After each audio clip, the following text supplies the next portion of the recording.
Hi friends, welcome to St. Alban's. My name is Father Rodgers. I'm the rector here at the church, and I'd like to take the opportunity this afternoon to talk to you a little bit about the reopening of our building for in-person worship starting on October 11th.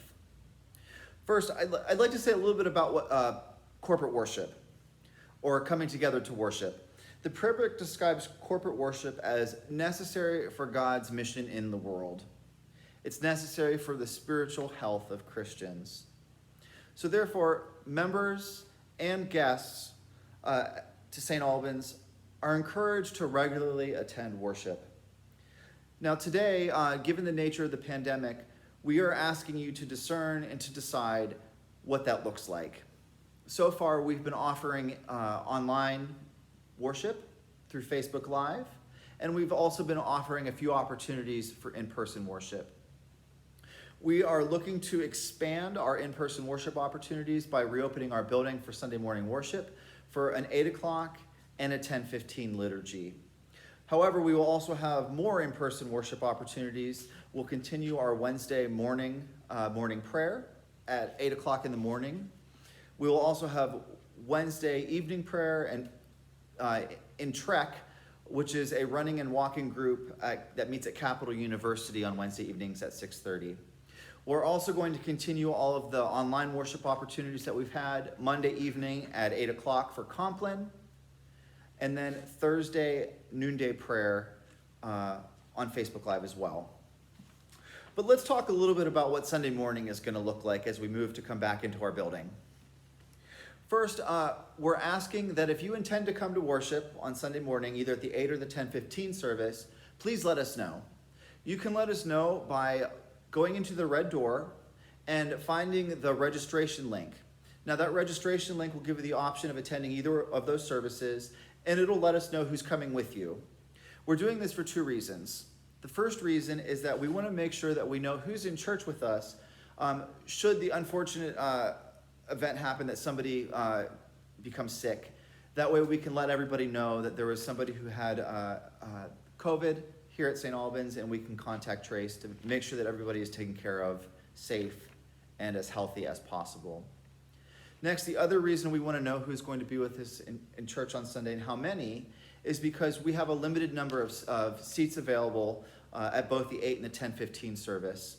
And we have a limited number of seats available because our reopening team has come in and measured out 6 feet of distance between pews and figured out what we can safely how many we can safely fit in the nave.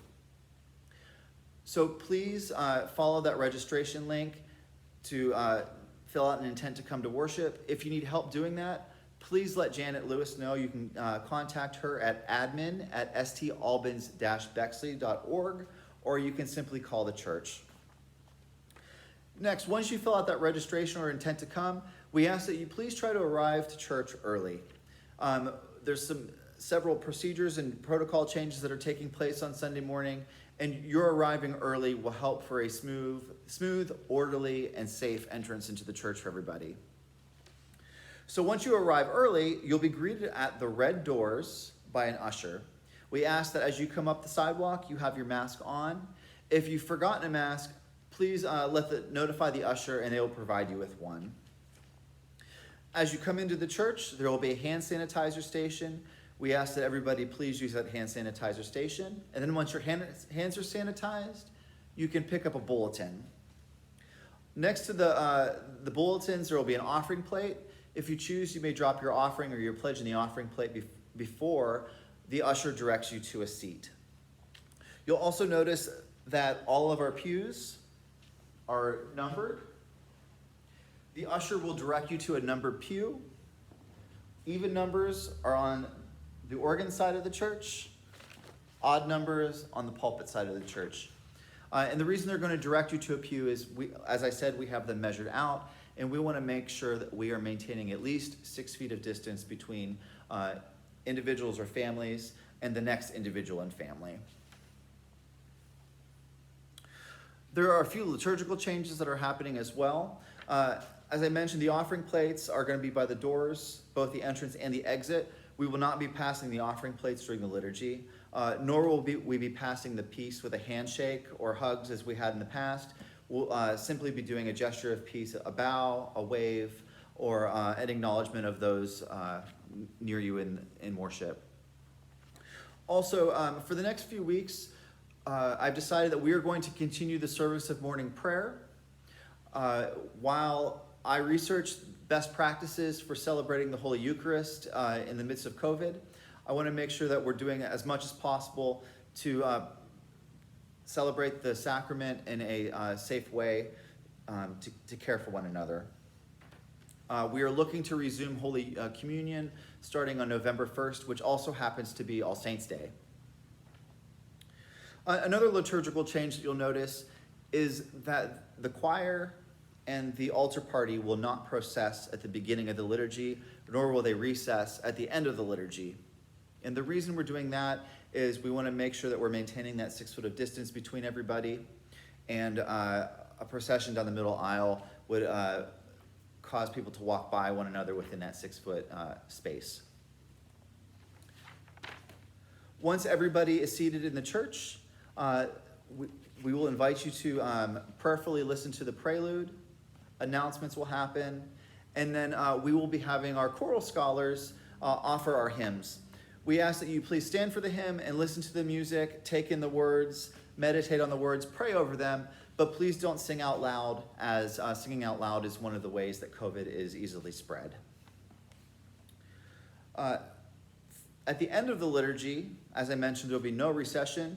Please wait until after the postlude. The ushers will help you depart from the church. And a departure from the church will happen in 2 ways, or through 2 exits rather. The first will be by the double doors that lead towards the living room. And then the single door by the front of the church. The usher will dismiss you pew by pew. There will be an offering plate at each of the exits. You may leave your offering in the plate as you leave if you choose to do so. If you also choose to give online, you may do that as well. In the bulletin, there will be a QR code.